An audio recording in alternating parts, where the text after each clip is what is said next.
Recording. Welcome to Real Women Real Estate.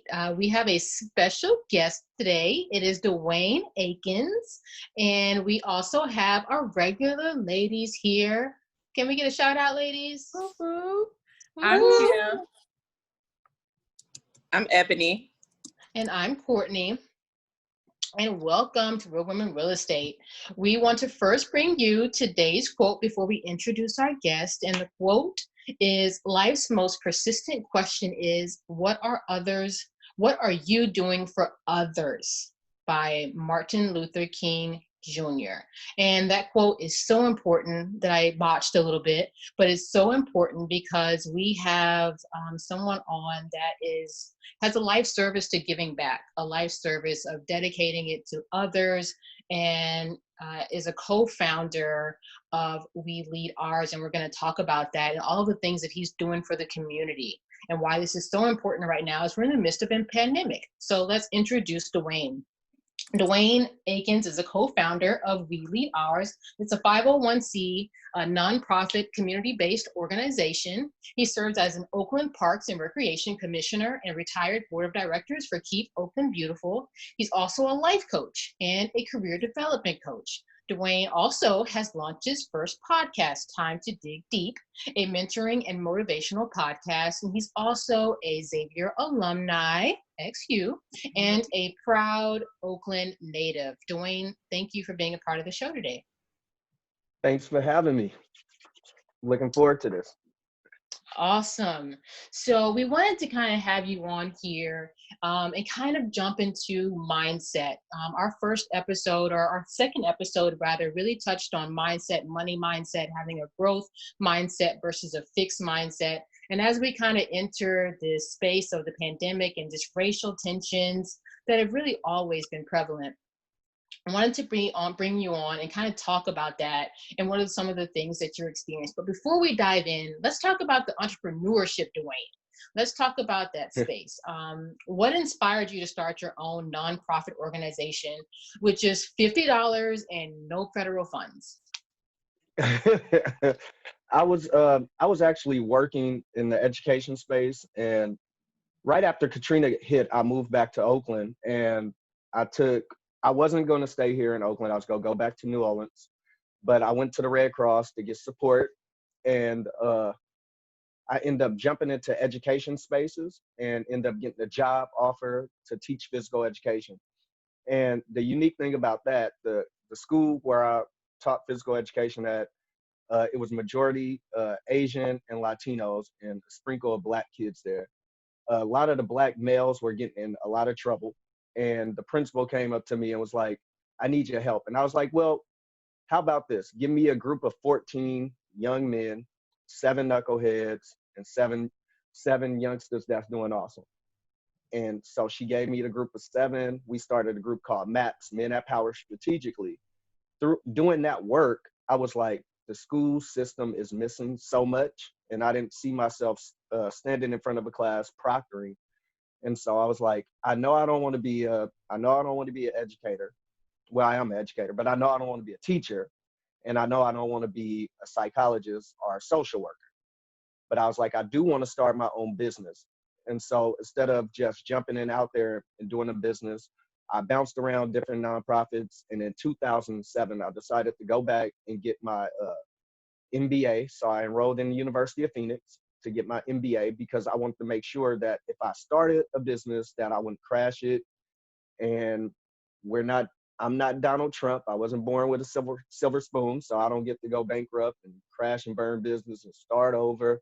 So I want to make sure that I knew exactly what I was doing so that we can be successful. And I pitched my first contract about the MAPS program to an elementary school, and they started me off with $17,500. And at this time, I was still working as an independent contractor.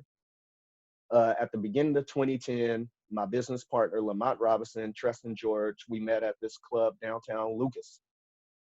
They brought a sports piece, which is now these trophies and stuff you see behind me, the Bay Area Seminoles. They brought that platform there. And it wasn't called that at the time. It was just a sports piece. I had the Language of Leaders Institute, which is our after school and our summer camp is modeled after. And we merged there saying we're WELO, we lead ours. And I was super excited to flex my MBA power so I wouldn't push the paperwork. And then we got a lawyer to do the 501c3 part of the application. But I would say early on, it would go all the way back to the 5th grade because I was always in trouble in elementary. I know it's hard for y'all to believe that, but I was in trouble. I got in a lot of trouble. And I remember Mr. Taylor, he had us do a essay, and we had to write about how we seen ourselves in the future. And I always said that I'm going to come back and I'm going to work for the city of Oakland. And I went to undergrad with you all, so you all know how involved I was with just community development stuff in New Orleans and working with the kids in education and trying as much as possible to give back. And so it's always been a part of me to be involved in civics, leadership, getting folks together and just coming together. And I say my super skill has been the ability to leverage relationships and to network. And I never would have thought being so social would be the biggest payoff in the nonprofit space. Because as you said, we actually started, it was $500. And so we started with $500 donation from one of our board members, Ethel Pope, to host our first pop-up event. And from there, our network kept us alive. We have yet to receive our own federal grant. However, we put ourselves in a position to where we have a partnership with the Oakland Unified School District. We just expanded services to the Fremont Unified School District, as well as to a community center in Berkeley. And the unique thing about that is many nonprofits find it really difficult to build that level of relationships and work. And that's why I feel the NBA was so important, because it allows you to look at nonprofit, not just as something that's just going to go, I hate to use the word, but beg, just begging, and always being needy. You also have to have a product that you can put out there that can work, so you can still continue your mission and vision. And that's So why all talk of to our us about programs. that. I'm going to interrupt you So for a little bit because you touched on something about networking. And so as entrepreneurs, we're in the real estate space.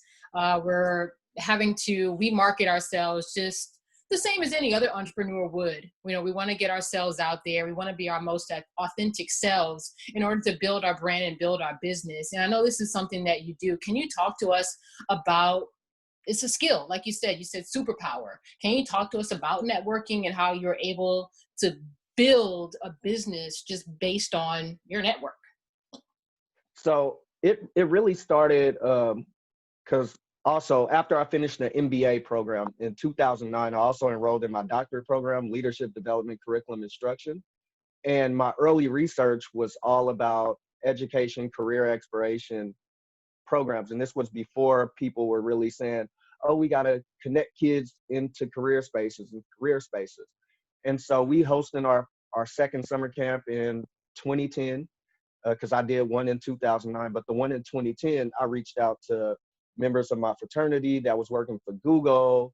My fraternity brother reached out to his cousin that was working for Caltrans, and we set up field trips. I reached out to Bart, set up field trips. Just like right now, it's not even about you going in your pocketbook. I want you to show these kids your career. I want you to do that. So leveraging that, our resources just alone there, and using that as a pilot to kind of pivot us and move us in the right direction. And then also getting involved in different community boards that were like-minded to the organization. Like we do a lot of stuff in the green space in the parks, and we do cleanups. We added that in because we have this thing called Rock the Park. So when we out in the park, instead of just going to play, each kid is challenged with picking up 5 pieces of trash, and then we play on everything. So we call it Rock the Park. And I was at one school site, and the island in front of the school was really dirty. And I told her, instead of suspending these kids, how about we call the parents and get permission for them to cross the street and get in the island, and we clean up the trash. Keep Oakland Beautiful seen me doing this level of work. So they reached out to the school and asked, and we had a boy and girl step team at that time. And they asked, they was doing their big Earth Day celebration. And they asked for us to be a part of it, and can the kids perform? And through that, they end up reaching back out to me and was like, can you apply to be on our board? And so I was like, sure, why not? I'll do it. And then that was that taught me a lot about how to get in contact with the media, how to work with local officials, and to connect with the different politicians and know how City Hall works. Um, and it really, and I remember one of the first interviews, they needed somebody to go to a legal dumping site. And they was like, well, Dwayne, you fit the card. You fit the card. That's in your community. And I hate to say it, they wanted somebody that was Black and young to be out there and to carry that message for District 6 and 7 in East Oakland. So I went out there and I said, they didn't say what I can wear. So I wore a We Lead Ours t-shirt. I was like, I'm gonna use this as free press. Like, so I'm gonna put us out there, and not being ashamed to talk about your organization, your story, where you come from, and just use that as a vessel of hope for other people, because some people might be scared to tell their story. And one thing, being a psychology major at in undergrad, that was really helpful, because whereas I don't know how some of y'all classes look, but if you could go back to some of my peers that was in my psych classes, they'll tell you, I'll talk about how my dad was incarcerated, how my mom was on drugs, how I seen my mom get kidnapped, raped. And I talk about all these things in the class. And by being able to talk about it there, I didn't realize it up until now, like you was dealing with your own self therapies and all your reservations right then and there through Right. your academic studying.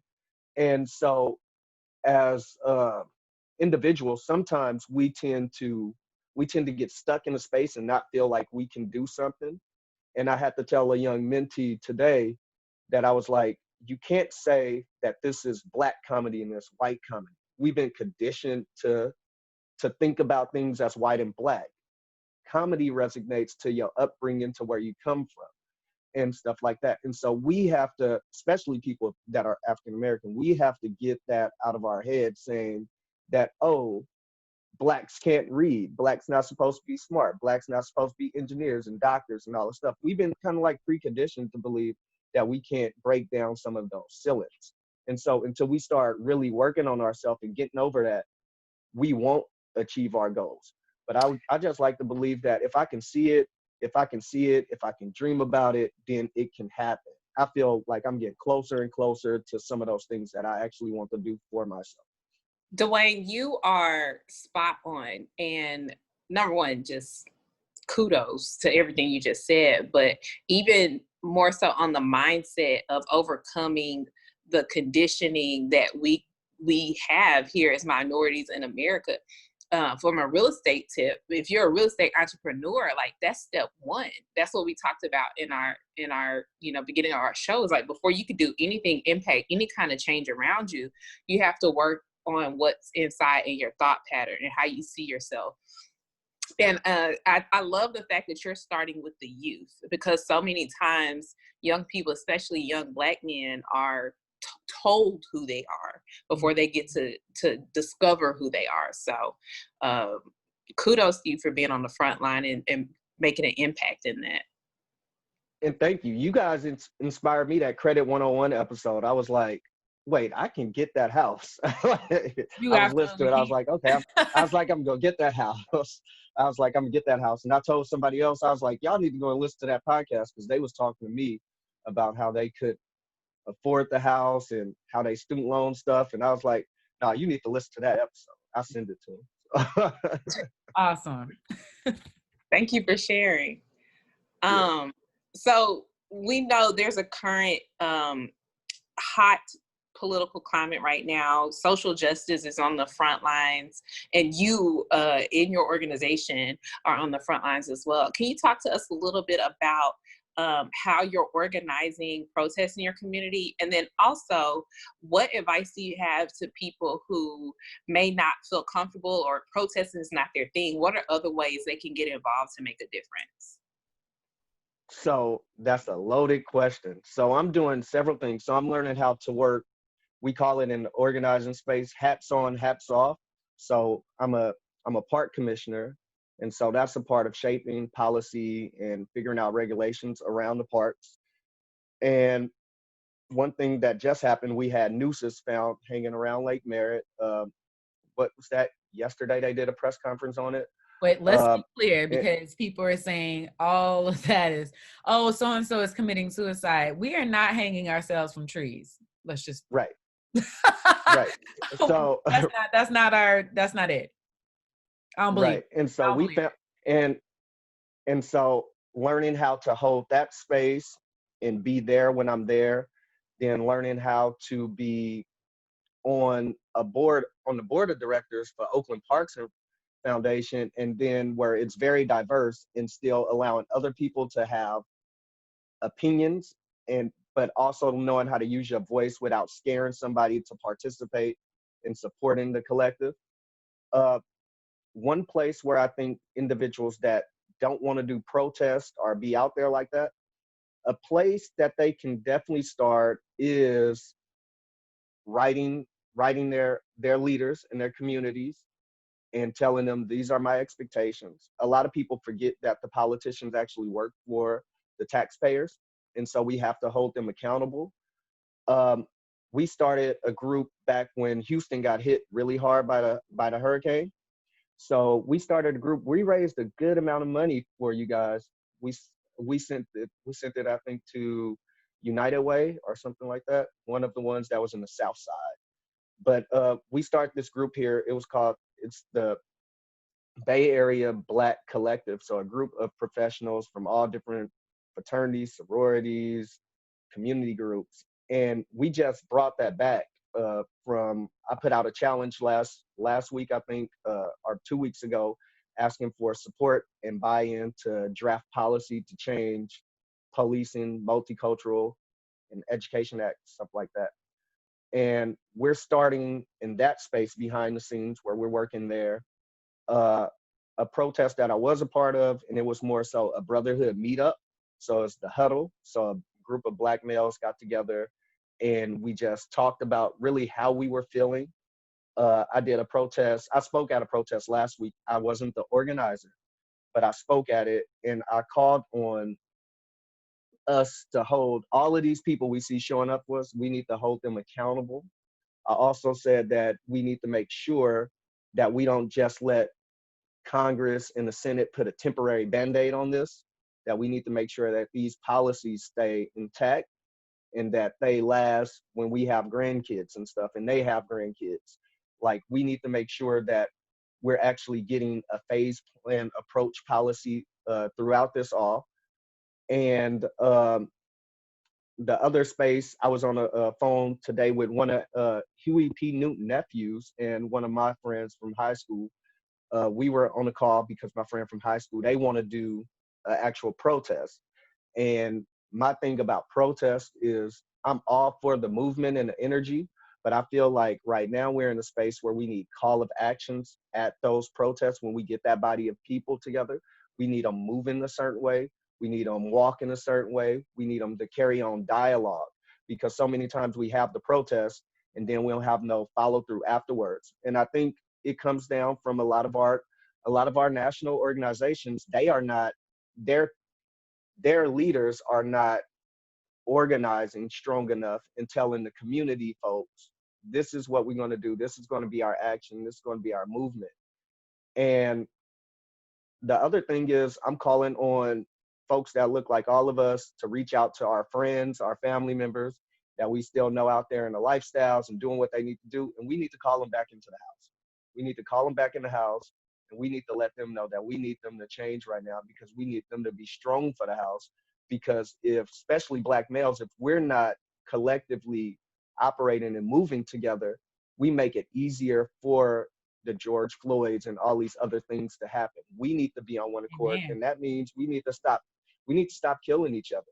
Like, absolutely. I was just on Instagram Live talking to some of my friends. I was like, I didn't realize until I got back from college and worked a while that, Dwayne, you're not from 90th and Bancroft. You're a resident in Oakland, California. First off, when I go to 90th and Bancroft right now, I can't open up the door of the house I grew up in because my grandmother was renting that space, right? In the house down So the street. you're getting ahead of us on this. So we want Oh, to we my want to bad, we my want to bad, my kind of bad. unwind and unpack some of the stuff that you're saying. You So know, you got to one of stop our me. I can keep questions, talking and talking. I know. So one of our questions was just how can somebody enter this space? And so what I hear you saying, using the kind of that networking, what I hear you saying is you really just have to start somewhere and get out there, and people will recognize what you're doing, and they will see you, and they will want to join your movement. And so that's what I hear you saying. And I think that's some good advice, and that's something that I can personally take on myself. Just get out there. Your walk doesn't have to look the same as maybe a protest walk, but whatever you do, do it. So start. So I Right. appreciate that. And then you kind of touched on, you know, your grandmother. You were talking about in regards to we don't own these spaces, and you're passionate about Oakland. You've always been passionate about your hometown, and you know we keep saying this, we're real estate podcast, but talk to us about, you know, buying the block and what you're seeing in Oakland on the housing scene, and you know what you've experienced kind of coming back, and what you're seeing now, and what is it that you're, you know, kind of doing with your green spaces, and to contribute or to help in any way. Right. So it's good that you asked those questions. Being from here, like, seeing somebody homeless you see that in San Francisco. You didn't see that in Oakland. Our neighborhoods being this filthy and dirty. You didn't see that in Oakland. Like, it wasn't like you literally can drop a piece of food on the ground and feel like I could pick it up and kiss it up to God and eat it and go about my business. Today, I wouldn't. If I drop it on the ground, it's going in the garbage can. I'm not eating it. And just the housing part, like understanding property. Like, I was told that that my grandfather, he was in the military, and and they got separated, but she had kids. But she was so mad at him that when he tried to buy her a house, she said, "No, I'll make it on my own." And hindsight, her kids grew up in the projects, right? And so her kid's story is a lot different. For example, one of my uncles, he was one of the big time drug dealers here in Oakland. So I remember Christmas when it used to look like Santa Claus was walking up the stairs with a duffel bag of cash, and everybody got the big cars, everybody had their own Nintendo, everybody had their own individual stuff. So I remember those times. Then I remember the times when he passed and Christmas didn't look like duffel bags of cash going up the stairs anymore. And my other uncle, he was killed. He got chased by the police. My mom, she was on drugs. Her sister was on drugs. The youngest aunt, she didn't do drugs. She worked and she took care of her family and stuff like that. She took care of us as nieces and nephews. And then my other uncle, he did 20 plus years to life in jail. So to see it from that construct and then apply everything childhood up until this point all together, it's so important that we understand the value of owning things. I'm still learning how to do some of these things because I didn't have a good enough example as a young person to tell me, like, Dwayne, do it this way. Don't get that car so early. You don't need that yet, and stuff like that. Stop trying to fake it until you make it and stuff like that. So a lot of us get caught up in that mind trap. And so really understanding your needs versus your wants, I would say, is very important. And I talk about it a little bit from the educational space. I see sometimes where, why do your son got an iPhone, the newest one that just came out? You said you're on welfare, but you got iPhone, Jordans, but then little Johnny can't read. So we got to get our priorities right, right?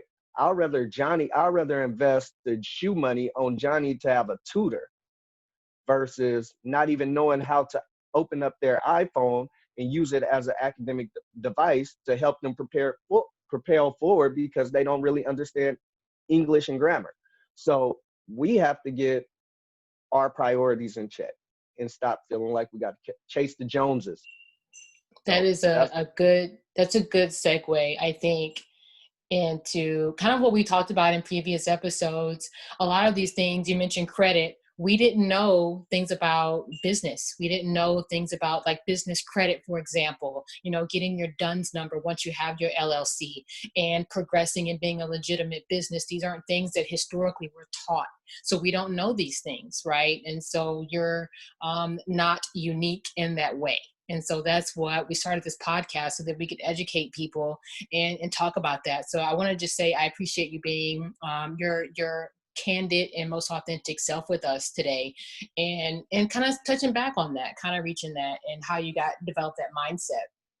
And so that is kind of how you probably became a coach, and how you became this pro bono coach where you actually help services and help entrepreneurs. Tell us a little bit about that Dwayne. So he went from the Dwayne that is the entrepreneur with his 501c, Dwayne that's helping kids and doing green spaces, that's in parks and cleaning parks and things like that. Talk to us about the coach.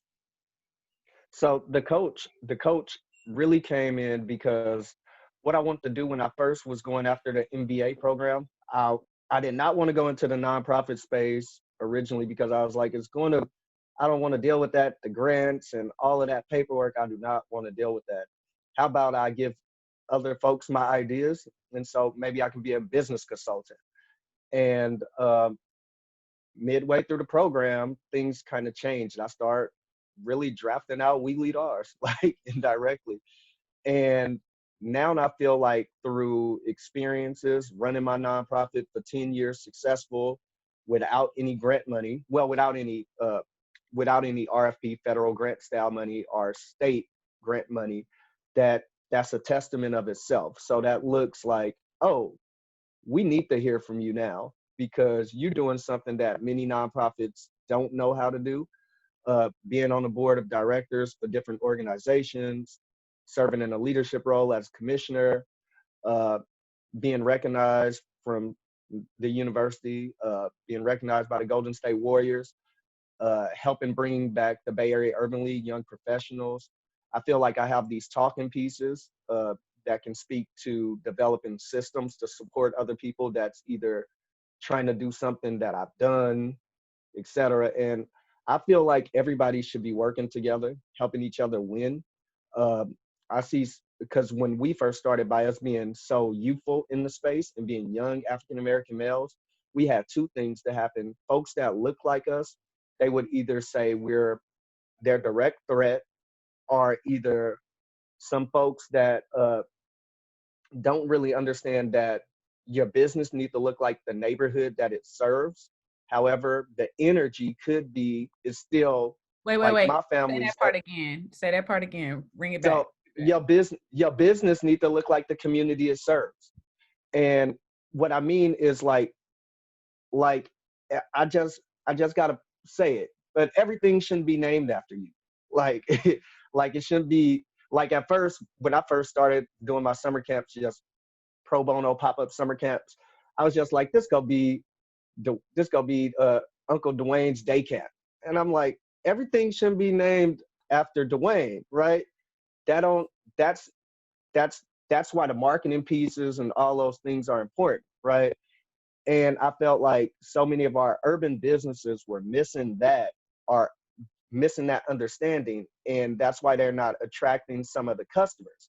Like some of those the urban boutiques and stuff, they have nice things in the inside if you actually walk into one. However, some people will skip and go all the way to Express or H&M somewhere and skip that urban boutique because they don't feel like it's appealing for me to come inside. And so we have to ask ourselves the business question: what can I do differently to bring people inside?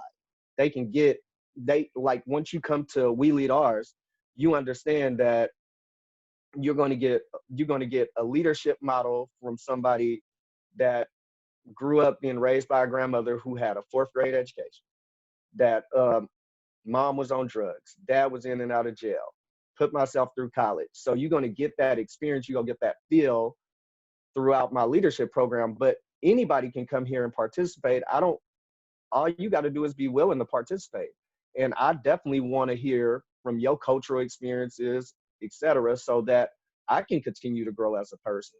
and so that the other kids and young people in here can learn how to deal with pretty much what our people that's leading the country don't know how to deal with is equity and diversity. And so I want to make sure that the young minds that I have in front of me are able to deal with any type of person in front of them, to make sure that when they walk into the room, like I put the episode, be comfortable being the elephant in the room. Challenge people to get on your level. Challenge people to be their best self and to treat you with respect and dignity inside that workspace and demand it. So talk about that a little bit. Go ahead, Kim. Oh, I just wanted to ask, how Ebony, our biggest thing, and one of her biggest touch points is the gentrification and how that looks in Oakland, Mm-hmm.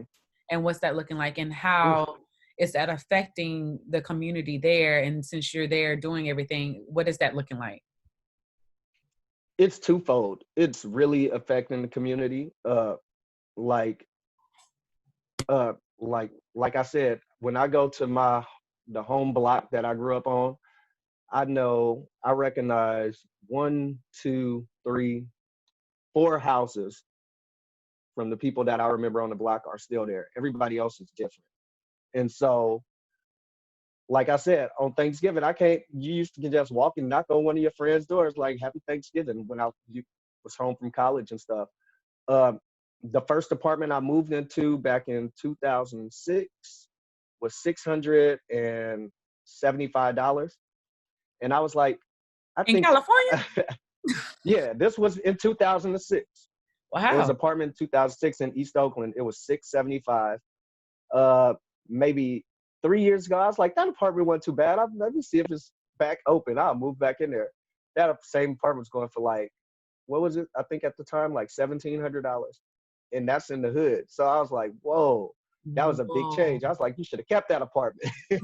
Whoa. But are you seeing? I'm sorry to cut you off. Are you seeing more like flipped, like they're buying the property and then coming in and renovating the property, and just changing the face of your community? What downtown Oakland and West Oakland right now have been, I would say, really gentrified the most, whereas rent's going up all over the place.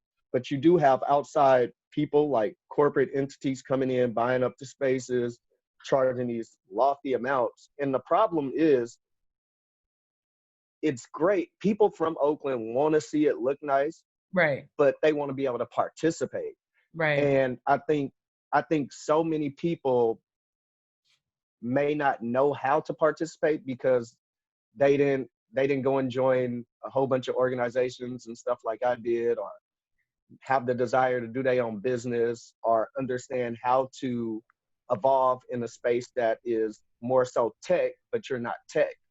And Oakland used to be a blue collar space. Now we're seeing teachers, people that work for the post office. They used to be even city workers.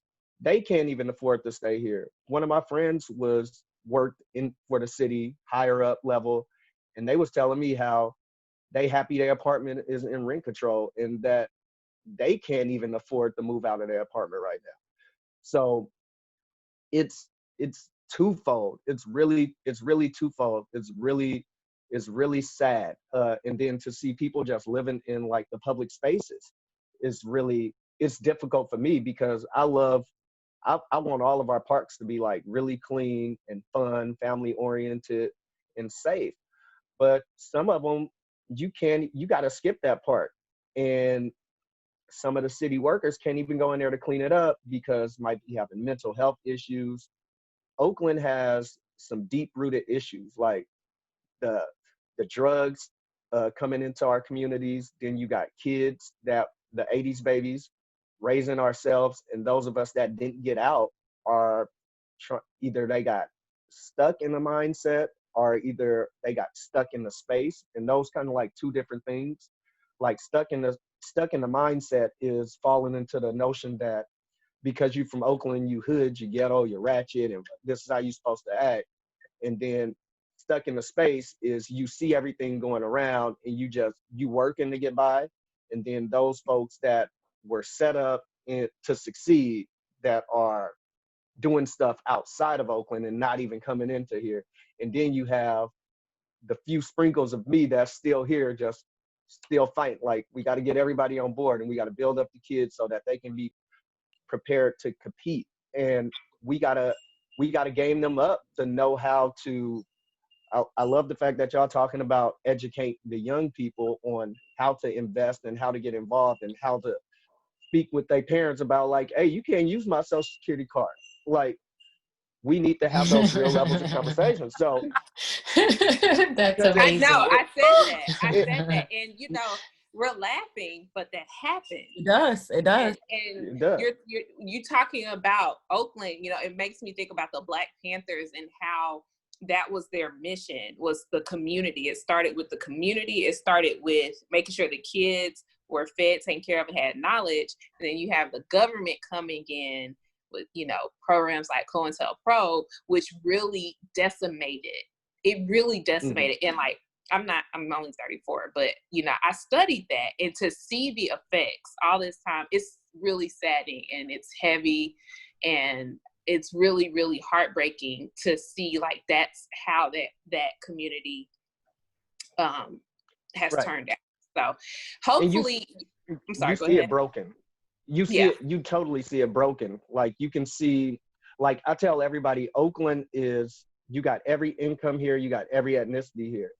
And Oakland is also a culture. So you also have, like, you have some white people that are from here, but they really Oakland, and they go act just like me.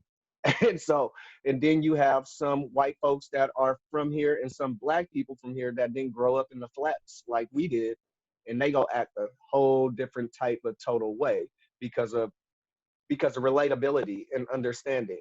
That's how it should be. Yep. That's how it should be. I mean, we should all just be, we should all, it should be the culture. It should be all different races, you know, mixing.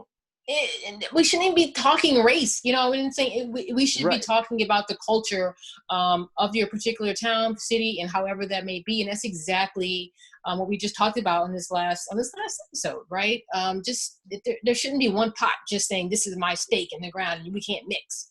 You know, that's just antiquated. It's just not the way of thinking of the future. So you've gone through a lot. Go ahead, Ebony.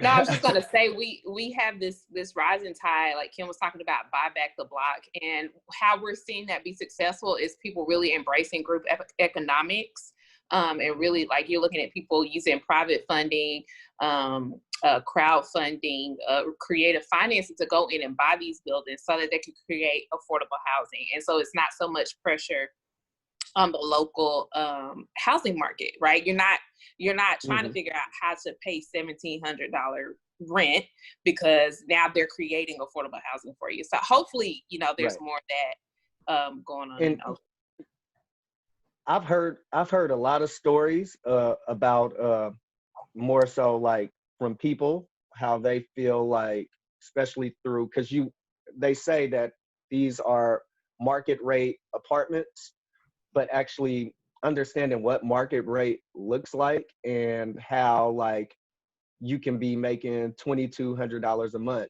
and they get you at market rate, and you still spending like 75% of your check just to pay your portion of rent and stuff like that. So really understanding what all of those things look like, because sometimes the voters pass it and approve it and thinking like, oh, things gonna be awesome, and it's really not awesome. And they get a bad plan. And so that's why I think it's so important for folks to get involved in the political landscape of their cities, go to their city local website, apply for boards of commissions, or even just volunteer with the city council office, like, to learn, to educate yourself. That's going to be my start. That light bulb can go up. Yeah. You have educated me on the commission. I watched your video on LinkedIn on the commission, and that is going to be my start. That is going to be my thing. That I'm going to put it out there so that I actually do it. And you personally inspired me to start there and get started. So we've been talking about all of the things that you've been doing and all the things that you've gone through, and talk to us about books. Talk to us if you were inspired by books and what kind of motivated you to push through when you had all of this kind of going on and the weight of the world on your shoulders. Did you have any books that you read that inspired you that you can share with us? I would say not directly any books, because I was more so I'm into like, when I get like a little frustrated, I kind of go to free writing poetry, or find some things that I can relate to and stuff like that. But this book is How Long Will I Cry? It's Voices of Youth Violence. And so it's a book based out of St. Paul University, Chicago. And pretty much they do a collection. And so all you have to do is just give them out to kids so that they can hear other stories. And it's just monologues and monologues and monologues of stories. So I just read those stories to stay rooted and to remember why I'm doing this work. I try to always make sure that I don't let financial burdens or something like that deter me or something like that. I'm like, well, your grandma said you got shelter, you got food, you got clean clothes, you're gonna be all right. So I try to keep that in mind and remember that there's somebody doing worse than me. So long as I stay humble and committed to my personal cause and mission, that everything that I want is eventually going to play out for me. It's just a matter of process. Don't rush the process. Don't feel like you got to hurry up and jump into something and do something. That's why I was talking about the political, the community organizing at this point, and like hurry up to feel like I got to be the person to pass this legislation because this is going to do it all for me. We don't want to rush the process. Like I want to make sure that things are well thought out, because when you talk about policy, you're talking about changing people's lives, and it's going to have a long-term effect on people. So we want to make sure we get the best thing out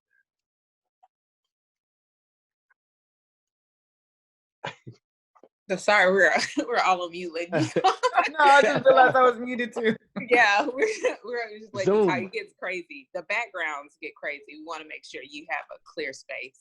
No, good. So thank you. This time has gone by really fast. And we really appreciate you joining us. How can our listeners find you on social media? Social media at Delegance, DEGELANCEWELO. So that's on Instagram, Twitter, or either they can just search my name, because I use my name on all of the platforms. I'm on Instagram, Twitter, Facebook, LinkedIn. I think LinkedIn is doing actually better now than Facebook as far as like really bringing true connections and really doing what it's supposed to do. So I'm really enjoying LinkedIn. Yeah. And I like Instagram. And then of course you can look for two of our podcasts, my personal one, Time to Dig Deep, on Anchor, or either We the Scenario podcast on Anchor. So that's our career exploration youth voice. Courtney actually did our show last week. She was really awesome. And it's actually up, it's live now. So yeah. And each one of y'all, I welcome y'all to come on that show too. So Awesome. Well, we like to end it with just one quick tidbit, and it's something we like to call rapid fire. I like to name it Real Women Rapid Fire. I like that. I'm going with it. I'm sticking to it. So when you are getting pumped up and you're going to your green spaces and you're going to the park and you're about to help the kids and you're getting pumped up, what are you listening to? Oh, as of Rapid lately, fire. I'm listening to Don't Rush. Oh, really? Don't Rush. Really? Yeah, Still after all the challenges? Look. Oh, I like it. Hey, I'm not mad at that though. I'm not mad at that. We're a judgment-free zone. Yeah. The actual song. I'm a little old. I'm a little old. I don't got TikTok, so I didn't find out about it until late. Don't Rush. I didn't know it was an actual song either. I didn't know it was an actual because song. I hear it. I have satellite radio, so I keep hearing it on satellite. But yeah, no, it's a real song. I like it. Y'all make fun of me as y'all read books. I listen to my satellite radio. Therefore, that's right, Kim. I don't have TikTok either. No Dwayne, judgment here. I have my radio. I love it, Kim. No judgment, girl. So next question: if you are watching TV movie comes on, what's the movie that you're not passing by? It don't matter how many times you've seen it, you're gonna watch it. Friday. Yep. Good It's job. classic. It's a classic movie. You can't get any complaints from that.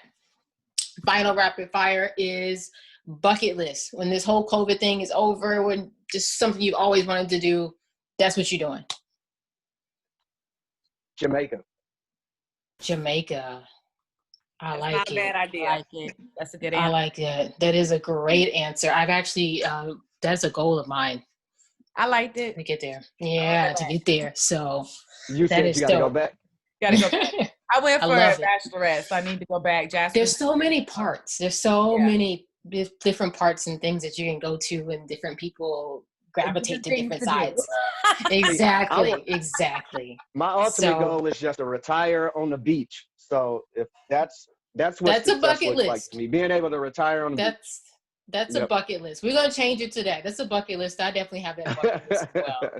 But thank you so much, Dwayne. Thank you for being on the podcast. You definitely motivated us. Definitely learned a lot in regards to mindset and what we can do to give back to the community, and what we can do to get started and get invested from real estate to the community. So we appreciate that so much, and thank you. It's a wrap. All good. Thanks for having me.